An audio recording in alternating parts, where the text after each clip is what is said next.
Hindi pa sumisikat ang araw ay nagsisimula na sa paglilingkod ang mga volunteers ng feeding program ng San Lorenzo Ruiz Parish. Abala na sila sa paghahanda at pagluluto ng tanghalian sa higit 200 bata at ilang senior sa mga mission areas na nakapalibot sa parokya. Ito ang naging buhay nila simula pa noong 2019.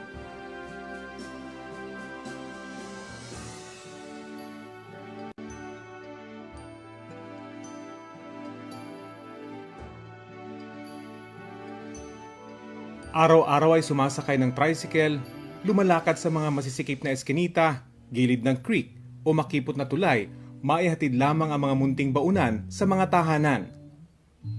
Hindi naging hadlang ang pandemya sa paghahatid ng tulong sa mga bata upang mapanatiling malakas ang kanilang pangangatawan.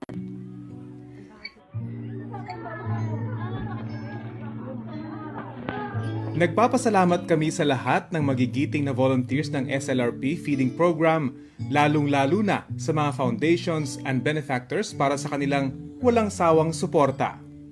Inaanyayahan po namin kayo na tumulong, mag-abot ng makakaya upang mapanatiling buhay, mulat at kumikilos ang San Lorenzo.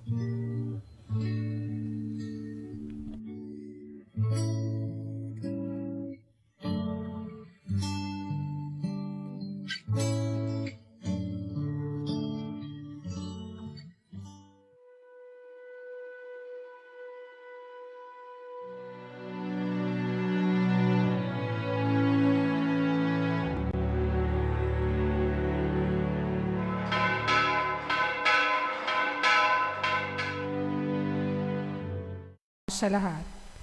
Ang ating banal na misa ngayon ay kasalukuyang naka-livestream sa Facebook page ng ating parokya, San Lorenzo Ruiz Parish, Quezon City. Ang lahat ay pinaalalahanang manamit ng naaangkop at aktibo at magalang na makilahok sa ating pagdiriwang. Magsilud po ang lahat para sa panalangin para sa banal na bukasyon. Sa ngalan ng Ama, ng Anak at ng Espiritu Santo. Amen. O mapagpalang Ama, taos-puso kaming nagpapasalamat sa mga biyayang patuloy mong ipinagkakaloob sa sangkatauhan, sa gitna ng makabagong panahon, pagsubok at panganib. Dakilang Ama sa langit, itulot mo na ang bawat tahanan, ipunla, una sa lahat, ang pag-ibig sa Diyos, pangalawa sa kapwa. Pagkalooban mo ng ibayang paglingap at pag-ingat ang mga kabataan. Nawa, may talaga nila ang sarili sa araw-araw na panalangin. Tahakin ang daan tungo sa dakilang misyon ng paglilingkod. Manaig nawa ang bukal na hangaring ilaan sa kanila ang kanilang buhay bilang handog sa iyo.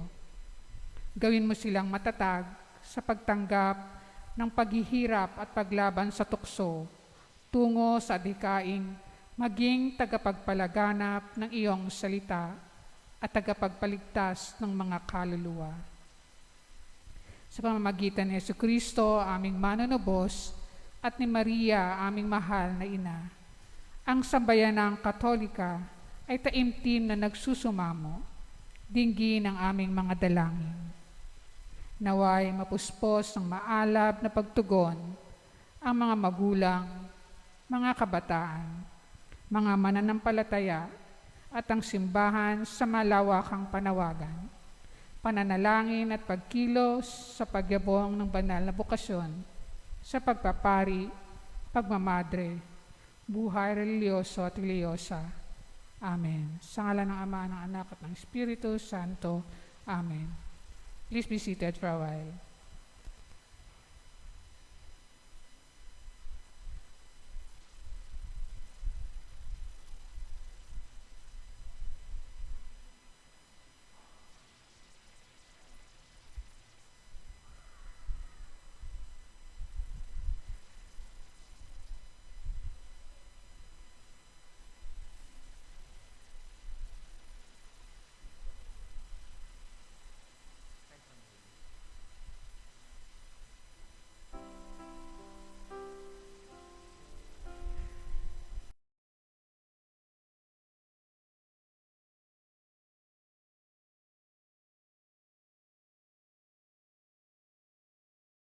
linggo sa karaniwang panahon na may temang, Panginoon, alam kong malapit ka. Ngayong linggo, inaanyayahan tayo ng Panginoong magnilay sa mga biyaya ng pagiging kasama niya at sa gayoy pinasisigla ang ating pananampalataya sa Kanya. Sa mundo natin ng panganib at mga karahasan, halos manlumo tayo. Ngunit sa pagpanig at pag-alalay sa atin ni Jesus, wala tayong sukat ipangamba pagkat siya ang bukal ng ating kaligtasan at kapayapaan. Bilang mga individual at simbahan, maghawak tayo sa katiyakang ito, anuman ang mangyari. Sa pagdiriwang ng Eucharistia, totoong napakalapit sa atin ng Panginoon at ipinagkakaloob niya ang kanyang sarili sa banal na komunyon. Pag-ibayuhin natin ang ating pananalig sa ganitong katotohanan sa pagsisimula natin sa ating pagdiriwang ng Eucharistia ngayon. Magsitayo na po ang lahat at simulan natin ang banal na pagdiriwang.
Sa ngalan ng Ama, ng Anak at ng Espiritu Santo. Amen. Ang pagpapala ng ating Panginoong Jesucristo, ang pag-ibig ng Diyos Ama, at ang pakikipagkaisa ng Espiritu Santo naway sumainyong lahat. At sumaiyo rin. Sa banal na misang ito, ating ialay sa Ginoo, sa Panginoon ang ating mga intensyon, ating mga panalangin at kahilingan, lalong-lalo na para sa mga kapatid nating may karamdaman, at higit sa lahat para sa kapayapaan ng ating pamayanan, ng ating pamilya, at higit sa lahat para sa pangangailangan ng bawat pamilya. At sa pag-uumpisa ng ating banal na pagdiriwang, buong pagpapakumbaba, humingi tayo ng tawad sa Diyos upang tayo ay maging karapat-dapat gumanap sa banal na misa.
Kaawaan tayo ng makapangyarihang Diyos, patawarin tayo sa ating mga kasalanan at patnubayan tayo sa buhay na walang hanggan. Amen.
Manalangin tayo. Ama naming makapangyarihan, gawin mong lagi naming matapat na sundin ang loob mo upang kami wagas na makapaglingkod sa iyo sa pamagitan ni Jesucristo kasama ng Espiritu Santo magpa sa walang hanggan. Amen. Sa gitna ng pag-uusig, dahil sa kanyang katapatan, sa kanyang misyon, si Elias ay nakalasap ng di karaniwang kasiyahan ng presensya ng Panginoon sa mayungib sa bundok ng Horeb. Pagkatapos noon, muli siyang lumakas para harapin ang mga pakikipaglaban para sa Diyos. Pagbasa mula sa unang aklat ng mga hari. Noong mga araw na iyon, si Elias ay sumapit sa Horeb ng bundok ng Diyos. Pumasok siya sa isang yungib at doon nagpalipas ng gabi. Walang ano-ano'y nagsalita sa kanya ang Panginoon. Lumabas ka at tumayo sa ibabaw ng bundok sa harapan ko. Pagkasabi nito'y dumaan ang Panginoon at umihip ang napakalakas na hangin. Sumabog ang bundok at nagkadurog-durog ang mga bato sa lakas ng hangin, ngunit wala sa hangin ang Panginoon. Nang tumigil ang hangin ay lumindol, ngunit wala sa lindol ang Panginoon. Pagkalipas ng lindol ay kumidlat, ngunit wala rin sa kidlat ang Panginoon. Pagkalipas ng kidlat, narinig niya ang isang banayad na tinig. Lumabas si Elias, tinakpa ng balabal ang kanyang mukha at naghintay sa bungan ng yungib.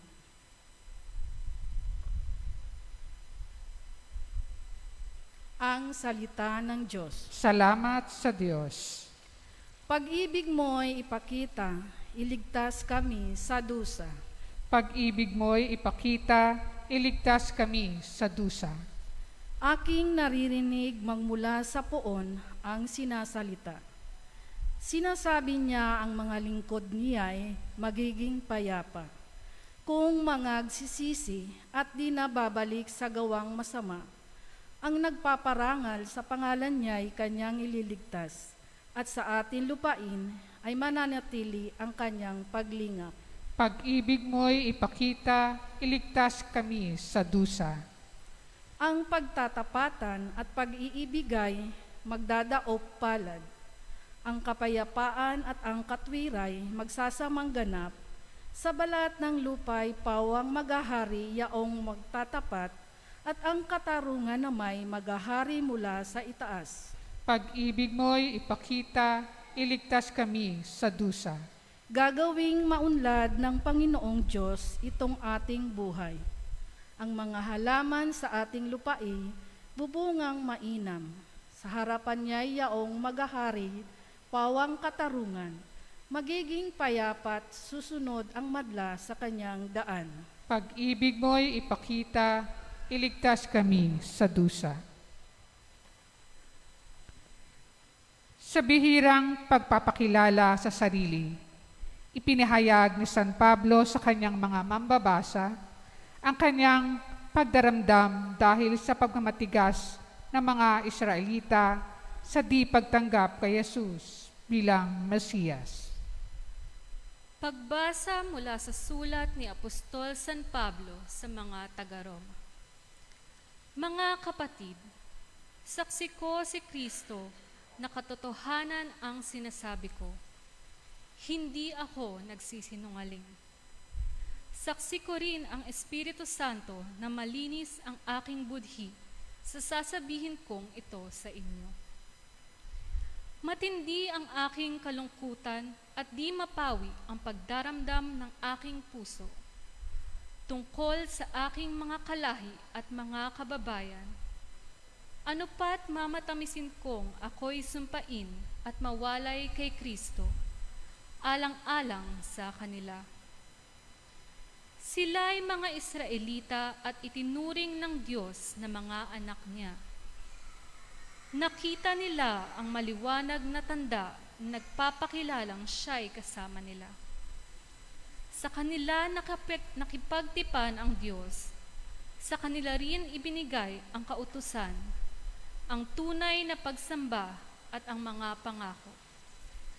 Sila'y nagmula sa mga patriarka at sa kanilang lahi nagmula ang Kristo nang siya'y maging tao. Diyos na kataas-taasan, na pinapupurihan magpakailanman. Amen. Ang salita ng Diyos. Salamat sa Diyos.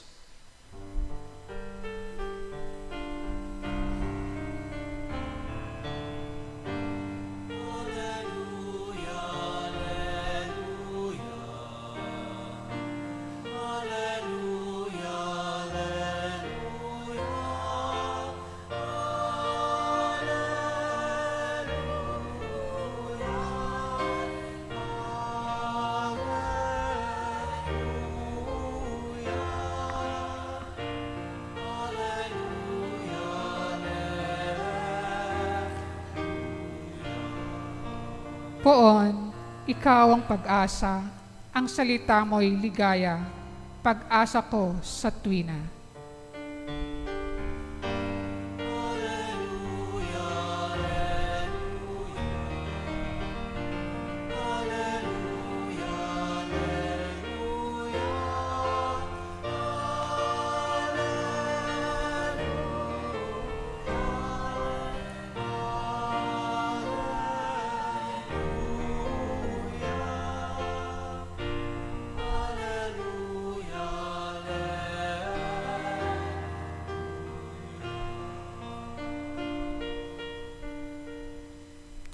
Sumainyo ang Panginoon. At sumaiyo rin. Ang pagbasa sa mabuting balita ng Panginoon ayon kay San Mateo. Papuri sa iyo, Panginoon. Noong panahong iyon, matapos pakainin ng mga tao, agad pinasakay ni Jesus sa bangka ang kanyang mga alagad at pinauna sa kabilang ibayo. Samantalang pinauuwi niya ang mga tao, pagkaalis ng mga ito, umahon siya sa burol upang manalangin. Nag-iisa siyang inabot doon ng gabi. Samantalang nasa laot na noon ang bangka at sinasalpok ng mga alon sapagkat pasalungat sa hangin. At nang madaling araw na'y sumunod sa kanila si Jesus na naglalakad sa ibabaw ng tubig. Kinilabutan sa takot ang mga alagad nang makita nilang may lumalakad sa ibabaw ng tubig. Multo, sigaw nila. Ngunit agad siyang nagsalita at sinabi sa kanila, "Huwag kayong matakot, si Jesus ito." At nagsalita si Pedro, "Panginoon, kung talagang kayo iyan, paparayinin ninyo ako sa ibabaw ng tubig." Sumagot siya, "Halika." Kaya't lumunsad si Pedro sa bangka at lumakad sa ibabaw ng tubig, palapit kay Jesus. Ngunit nang mapansin niya ang hangin, siya'y natakot at nagsimulang lumubog. "Sagipin ninyo ako, Panginoon," sigaw niya. Agad siyang inabot ni Jesus. "Napakaliit ng iyong pananalig," sabi niya kay Pedro. "Bakit ka nag-aalinlangan?" Pagkasakay nila sa bangka, tumigil ang hangin at sinamba siya ng mga nasa bangka. "Tunay na kayo ang anak ng Diyos," sabi nila. Ang mabuting balita ng Panginoon. Pinupuri ka namin, Panginoong Hesukristo. Isang mapagpalang hapon po sa inyong lahat. Magandang hapon. Kumusta po kayo? Mabuti naman.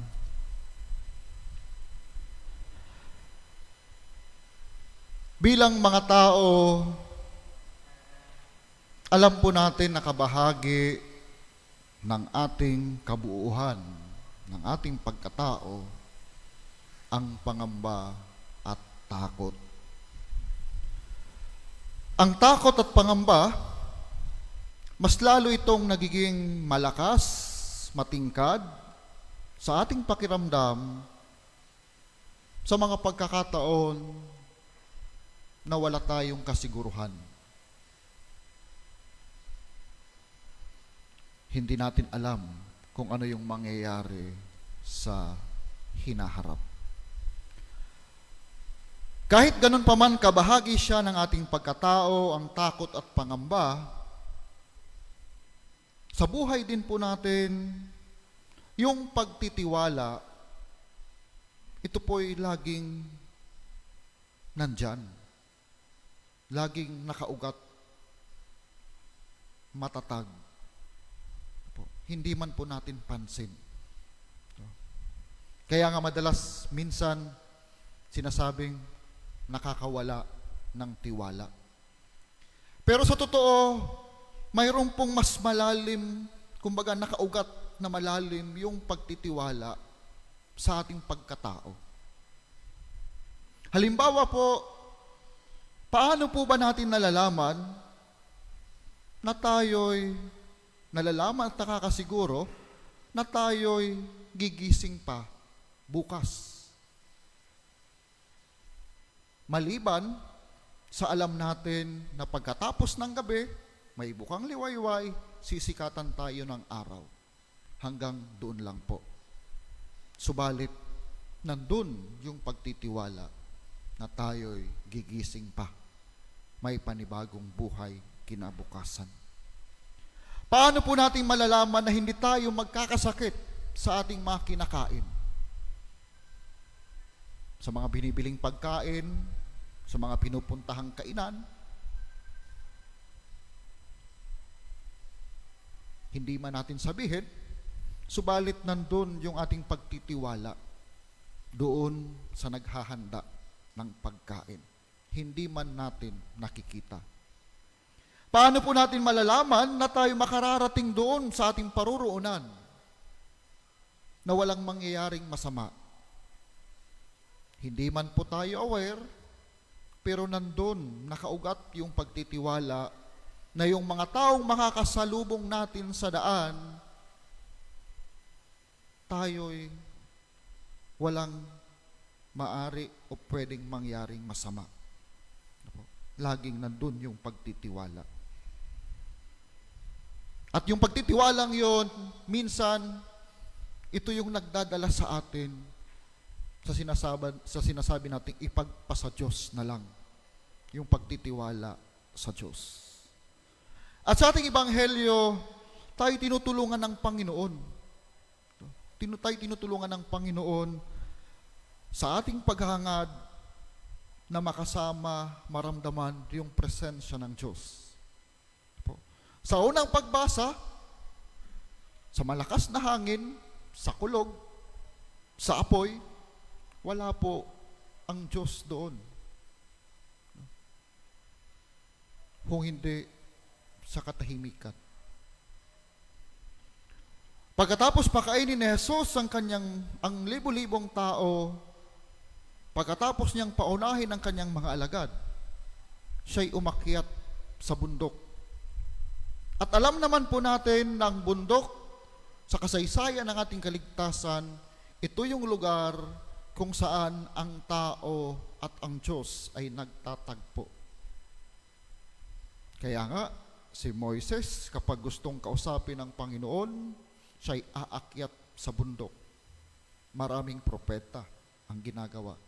Umaakyat sa bundok, naglalaan ng panahon.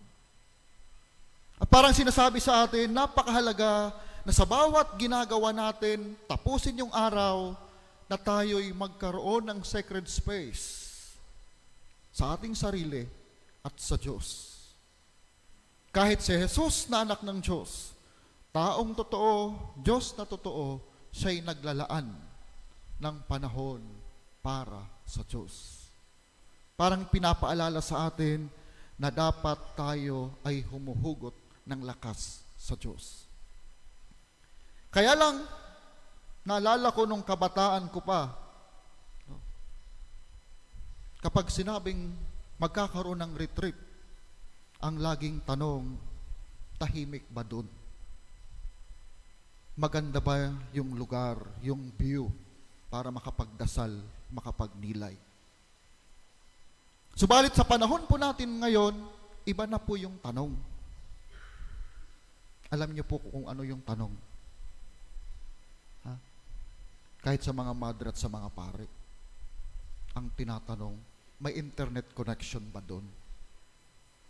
May internet connection ba doon? Kasi parang napakahirap mahiwalay. Napakahirap parang mawala ka sa iyong istruktura, sa iyong mga trabaho, sa iyong mga gawain. Kaya kailangan ng koneksyon.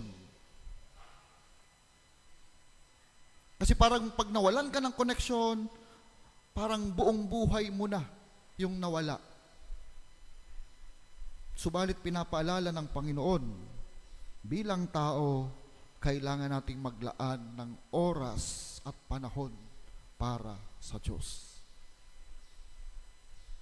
Yun po yung una. Sapagkat madaling hanapin yung Diyos sa ating paligid kung tayo ay mayroong sacred space, mayroong panahon at lugar na magdasal. Hindi man perpekto yung pagsunod sa Kanya, subalit madali at magaan yung pagsunod sa Kanya. Sabi ko nga po, minsan, hindi po magkalayo yung pananampalataya, tiwala, at takot. Bakit po? Sapagkat pananampalataya na puno ng tiwala, sila po parehas ay nagsasabi na tayo maniwala. Sinasabi ng takot na tayo maniwala doon sa mga negatibo. Sinasabi ng pananampalataya na tayo magtiwala na mayroong mga positibo. Sinasabi ng takot na hindi ka na. Yung totoong kasiyahan, yung totoong assurance, yung yaman, yung kasikatan, yung kapangyarihan. Subalit sinasabi ng pananampalataya, yung totoong magbibigay sa iyo ng buhay, kung ikaw ay magtitiwala na pagkakalooban ka ng Diyos ng pag-asa at laging may kinakaharap. Kaya nga po sa panahon po natin ngayon, kailangan po natin tanungin yung ating sarili. Mayroon pa ba akong panahon sa Diyos? Mayroon pa ba akong panahon na inilalaan sa Diyos upang makasama siya? Upang maramdaman ang kanyang presensya? Marami po tayong hinahangad sa ating buhay. Hindi naman po masama yun, yung mga material na bagay. Halimbawa po yung cellphone. Handa kang pagkagastusan yung maliit na bagay na yon dahil para sa iyo ito'y nagbibigay ng assurance, nagbibigay ng koneksyon sa mga mahal sa buhay, nagbibigay koneksyon sa mga tao. Subalit minsan, napakagandang pagnilayan. Ang isang bagay, kapag hawak mo, ibig sabihin ikaw ay may control. Di po ba? Kapag hawak mo, ibig sabihin ikaw yung may control. Yung maliit na cellphone, hawak mo, ang tanong, ikaw ba ang may control o yung cellphone yung may control sa'yo? Kasapagkat sa buhay po natin ngayon, parang yung cellphone na, doon na umiikot yung ating buhay. Ano po? Sabi nga, kung gusto mong kumain, kunin mo ang iyong cellphone, makakakain ka. Order ka lang. Wala kang sasakyan, wala kang driver, kunin mo ang iyong cellphone, makakapunta ka kung saan mo gustong pumunta. Hindi mo na kailangang magpumunta ng bangko para mag-transfer ng pera. Napaka-komportable. Gusto mong makausap ang iyong mahal sa buhay na nasa malayo, kunin mo ang iyong cellphone, pwede mo makausap, pwede mong makita. Subalit yung tanong, tayo pa rin kaya yung may control ng maliit na bagay na yon? Yung cellphone halimbawa. Madalas yung maliit na bagay na ito ang siyang nagko-control sa atin.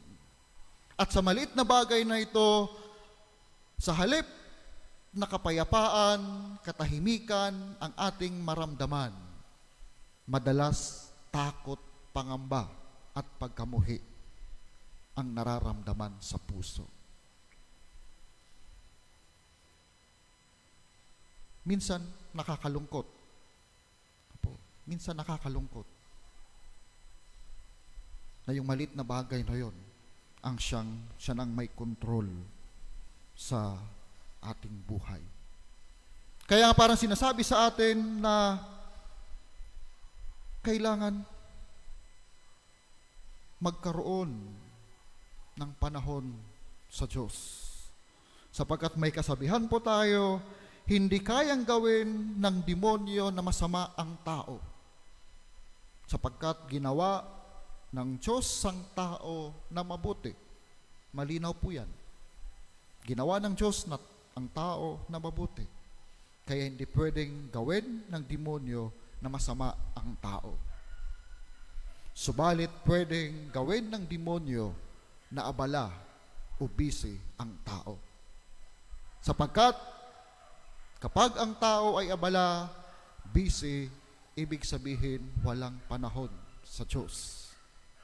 At kapag walang panahon sa Diyos, ito yung pagkakataon ng demonyo upang hilahin, papalapit sa Kanya. Kaya sa linggo pong ito, pag nilayan po natin, tingnan po natin ang ating buhay. Ako ba'y naglalaan ng oras at panahon sa Diyos? O madalas sa aking buhay ngayon,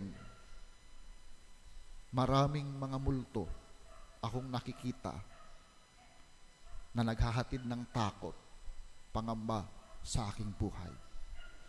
Mga multo at takot sa aking nakaraan,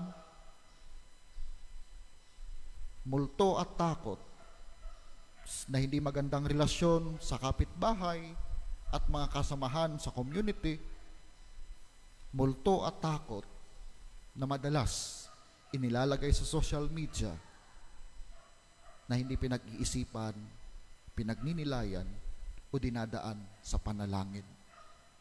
Nagpapadala lang lagi sa emosyon. Tandaan po natin, si Pedro nakalakad sa ibabaw ng tubig nung siya'y focus sa Panginoon. Subalit nung naramdaman niya ang hangin, naramdaman niya ang alon, naramdaman niya yung kanyang sarili, doon siya unti-unting lumubog. Yung pagiging makasarili, minsan ito yung naghahatid sa atin upang tayo ay lumubog. Yung tingin ang tingin sa paligid, walang ibang tinitingnan kung hindi yung buhay ng iba, ikasisira ng iba. Ito rin yung maghahatid sa atin upang tayo lumubog. Ito rin yung maghahatid sa atin sa takot at pangamba. Nawa sa linggong ito, sa pamagitan ng banal na Espiritu, maramdaman natin lagi ang pagsagip ng Diyos sa atin sa panahon na tayo ay maraming problema at pagsubok na pinagdadaanan. Amen.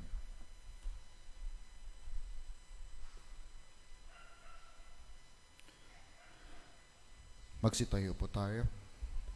Sumasampalataya ako Sa Diyos amang makapangyarihan sa lahat, na may gawa ng langit at lupa. Sumasampalataya ako kay Jesucristo, isang anak ng Diyos, Panginoon nating lahat. Nagkatawang tao siya lalang ng Espiritu Santo, pinanganak ni Santa Maria ang Birhen, pinagpakasakit ni Poncio Pilato, ipinako sa krus, namatay, inilibing, nanaog sa kinaroonan ng mga yumao, nang may katlong araw na buhay namang muli, umakyat sa langit, naluluklok sa kanan ng Diyos sa mga makapangyarihan sa lahat. Doon magmumulat paririto at huhukom sa nangabubuhay at nangamatay na tao. Sumasampalataya naman ako sa Diyos Espiritu Santo, sa banal na simbahang katolika, sa kasamahan ng mga banal, sa kapatawaran ng mga kasalanan, sa pagkabuhay namang muli ng matay na tao, at sa buhay na walang hanggan. Amen. Sa mga bagyo at kahirapan ng ating buhay, panatag tayong dumulog sa Panginoon para sa ating kaligtasan. Buong pananalig tayong manalangin, Panginoong Hesus, iligtas mo ang iyong bayan. Panginoong Hesus, iligtas mo ang iyong bayan. Nawa makatagpo ang simbahang katolika sa kanyang Panginoon ng lakas at kasiyahan para mapaglabanan ang mga bagyo ng pag-uusig, pangiiwan at pagtatakwil. Manalangin tayo. Panginoong Hesus, iligtas mo ang iyong bayan. Nawa ang Santo Papa Francisco at ating mga obispo ay patuloy na biyayaan ng liwanag at lakas na kailangan nila sa pamumuno sa simbahan sa mga panahong ito ng kalituhang moral at laganap na karahasan. Manalangin tayo. Panginoong Hesus, iligtas mo ang iyong bayan. Nawa ang mga puwersang pangkapayapaan ng United Nations sa mga lugar ng kaguluhan ay magtagumpay laban sa karahasan at maipagtanggol ang mga sibilyan. Manalangin tayo. Panginoong Hesus, iligtas mo ang iyong bayan. Nawa ang mga pamilyang di nagkakaunawaan ay magkasundo na rin at mamuhay sa pagtutulungan at pagmamahalan. Manalangin tayo.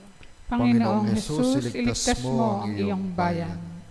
Nawa pagtuunan nating lahat ang kadakilaan at kabaitan ng Panginoon at hindi ang ating mga problema. Manalangin tayo. Panginoong Hesus, iligtas mo ang iyong bayan. Tahimik nating ipanalangin ang ating sariling kahilingan.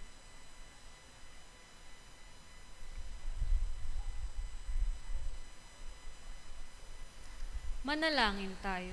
Panginoong Hesus, iligtas mo ang iyong bayan.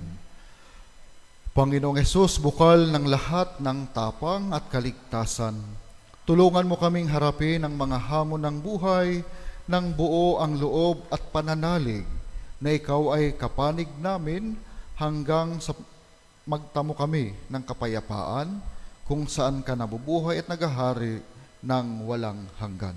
Amen.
Manalangin kayo mga kapatid upang ang paghahain natin ay kalugdan ng Diyos sa mga makapangyarihan.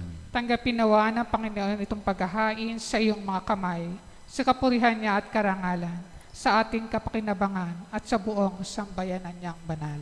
Ama naming lumikha, ipagkaloob mong ikaw ay aming kusang mapaglingkuran sa paghahain namin ng mga alay na iyong bigay, upang kami dalisayin ng iyong pagmamahal sa paglilingkod namin ngayong ginaganap ang banal na pagdiriwang sa pamagitan ni Jesucristo kasama ng Espiritu Santo magpasawalang hanggan. Amen. Sumainyo ang Panginoon. At sumaiyo rin. Itaas sa Diyos ang inyong puso at diwa. Tinaas na namin sa Panginoon. Pasalamatan natin ang Panginoong ating Diyos. Marapat na siya ay pasalamatan. Ama naming makapangyarihan, tunay ngang marapat na ikaw ay aming pasalamatan. Ikaw ang lumikha ng tanan. Ikaw ang nagtakdang magkaroon ng gabi at araw, gayon din ng tag-init at tag-ulan. Ikaw ang humubog sa tao bilang iyong kawangis na mapagkakatiwalaang mga siwa sa daigdig. Ikaw ngayoy pinaglilingkuran sa pagganap sa pananagutan ng iyong pinagtitiwalaan sa pamagitan ng anak mong mahal. Kaya kaisa ng mga anghel nagsisiawit ng papuri sa iyo nang walang humpay sa kalangitan, kami nagbubunyi sa iyong kadakilaan.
Ama naming banal, ikaw ang bukal ng tanang kabanalan, kaya't sa pamagitan ng iyong Espiritu, gawin mong banal ang kaloob na ito upang para sa amin maging katawan at dugo ng aming Panginoong Hesukristo.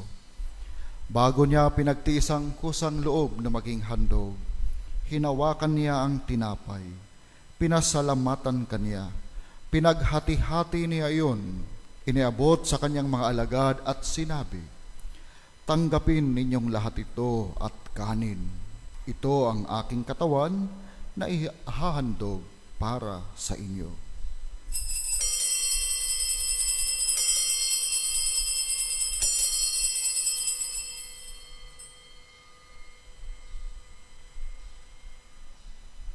Gayon din naman nung matapos ang hapunan, hinawakan niya ang kalis, muli kanyang pinasalamatan. Iniabot niya ang kalis sa kanyang mga alagad at sinabi, "Tanggapin ninyong lahat ito at inumin. Ito ang kalis ng aking dugo ng bago at walang hanggang tipan. Ang aking dugo na ibubuhos para sa inyo at para sa lahat sa ikapagpapatawad ng mga kasalanan. Gawin ninyo ito sa pag-alaala sa akin."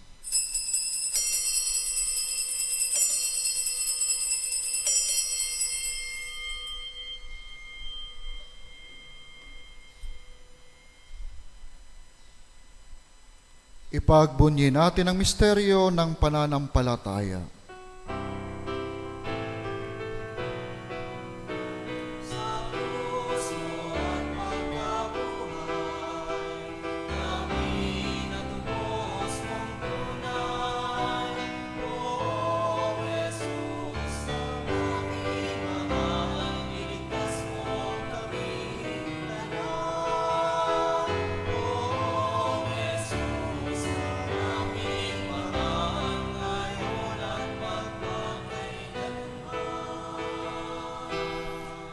Ama, ginagawa namin ngayon ang pag-alala sa pagkamatay at muling pagkabuhay ng iyong anak, kaya't inialay namin sa iyo ang tinapay na nagbibigay buhay at ang kalis na nagkakaloob ng kaligtasan.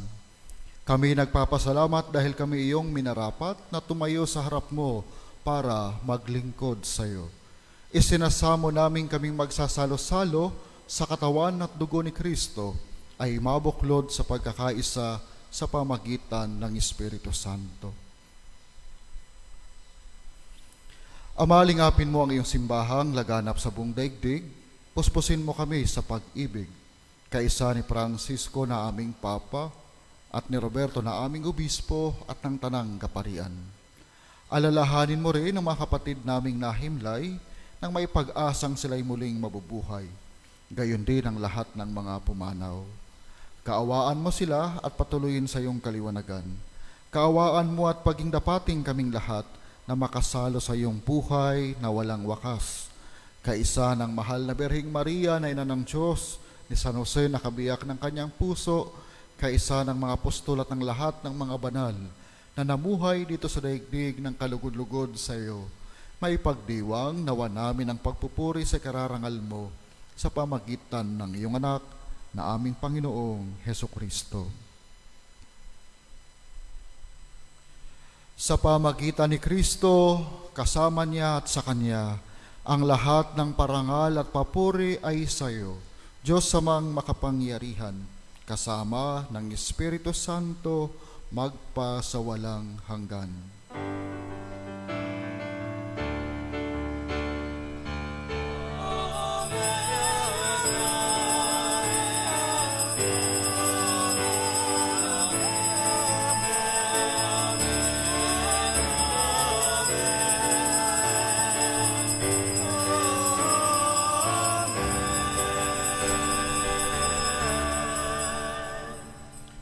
Sa tagubili ng mga nakagagaling na utos at turo ni Jesus na Panginoon natin at Diyos, ipahayag natin ng lakas loob.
Hinihiling namin kami iadya sa lahat ng masama, pagkalooban ng kapayapaan araw-araw, iligtas sa kasalanan at ilayo sa lahat ng kapahamakan, samantalang aming pinananabikan ang dakilang araw ng pagpapahayag ng tagapagligtas naming si Jesucristo.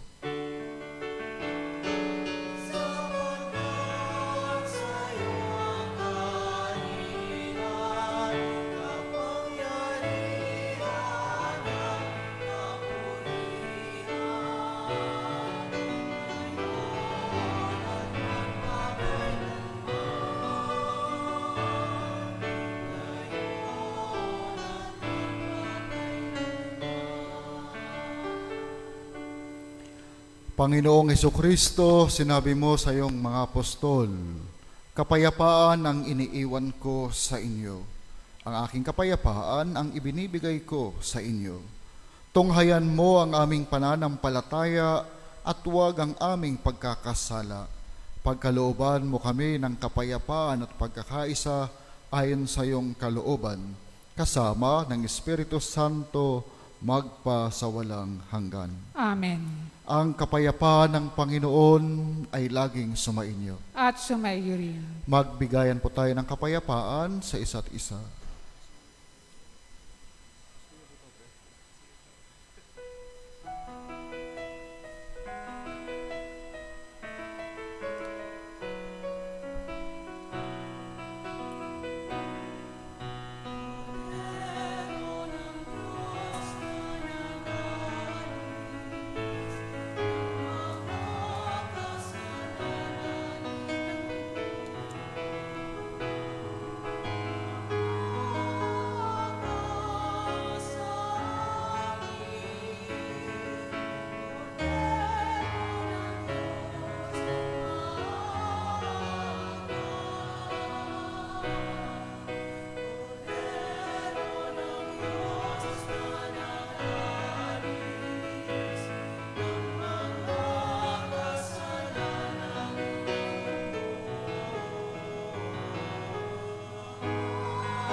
Ito ang ating Panginoong Hesukristo, ang kordero ng Diyos, na nagpapagaling sa lahat ng may sakit at nag-aalis ng kasalanan ng sanlibutan.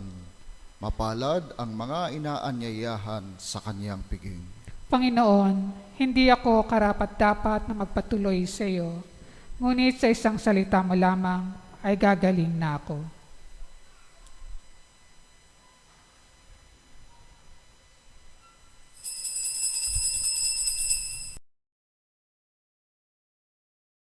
Espiritual na pakikinabang.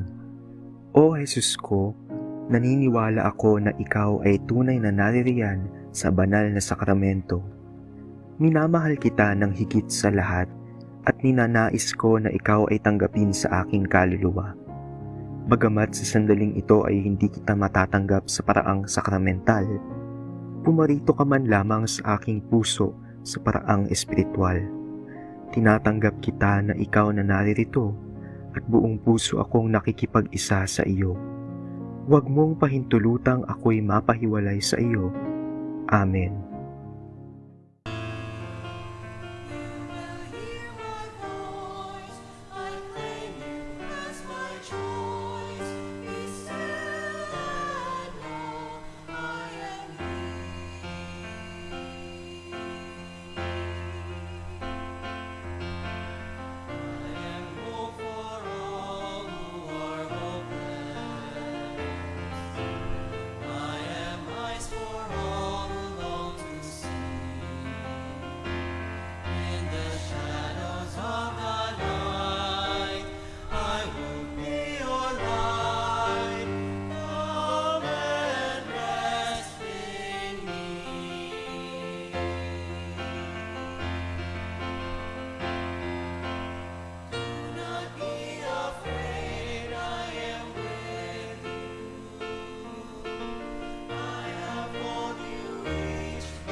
Manalangin tayo.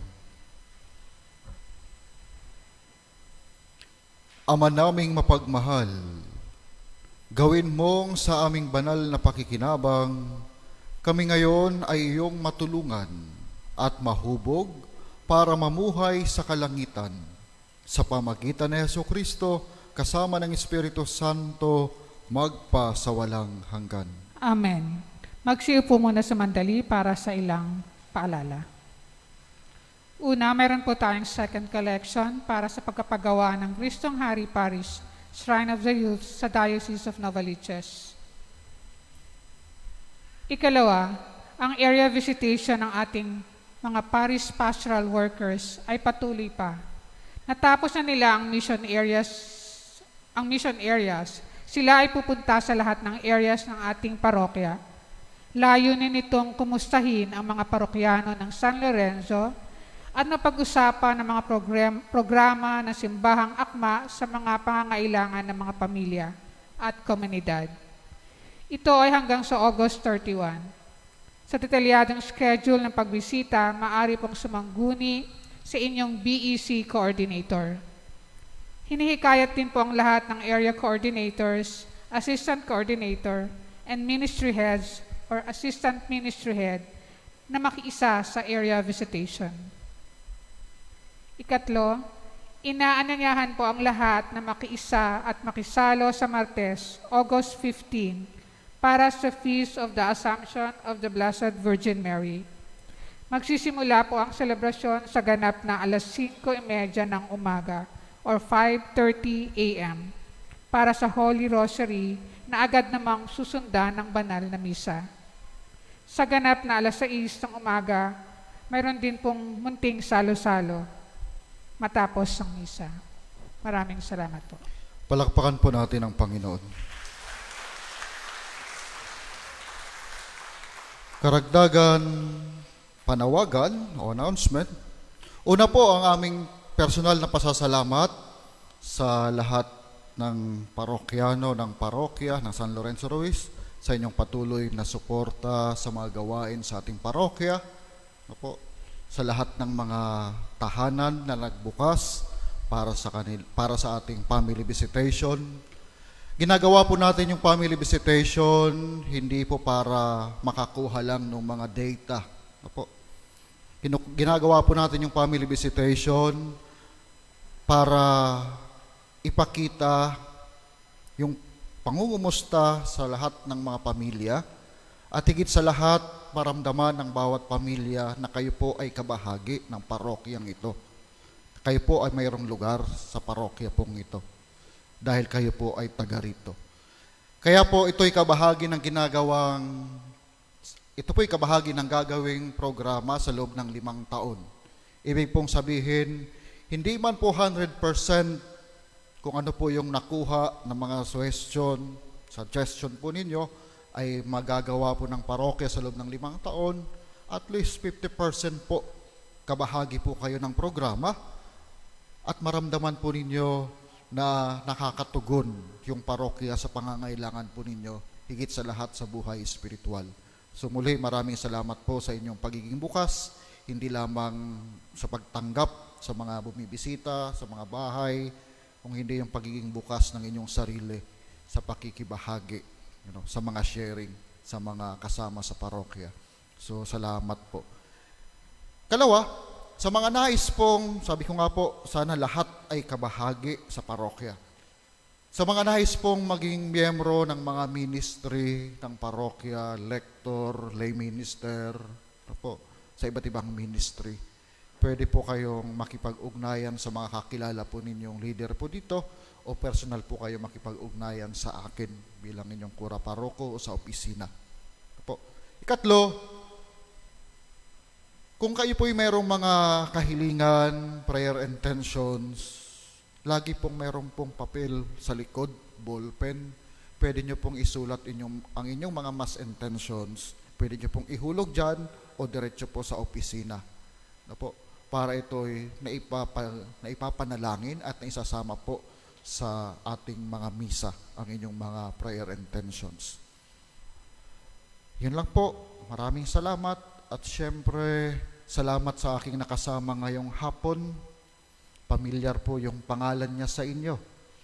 No? Si Father John Bosco. Po. So palakpakan po rin si Father John Bosco. Because Father, the former parish priest here is Father JB. Juan Bosco. They call it JB, Juan Bosco, but you are John Bosco. Okay? Siya po ay Clarician. No? Kasapi po sa mga Clariciano. Nandito siya para mag-aral at 6 na buwan pa lang dito sa Pilipinas. Tama, Father? 6 months? Yeah. So, maybe next month you can say Mass already in Tagalog. Oh, maraming salamat daw po. Maraming salamat po. Muli, maraming salamat. Nawa ang Panginoon na po ang magpuno, magbasbas at magbigay ng kanyang pagpapala sa mga pangangailangan po ng bawat pamilya at ng bawat isa sa atin. Magsitayo na po. Sumainyo ang Panginoon At sumaiyo rin. at pagpalain kayo ng makapangyarihang Diyos Ama at Anak at Espiritu Santo. Amen. Amen. Naalay ng banal na misa, humayo kayo sa kapayapaan ni Kristo. Salamat sa Diyos.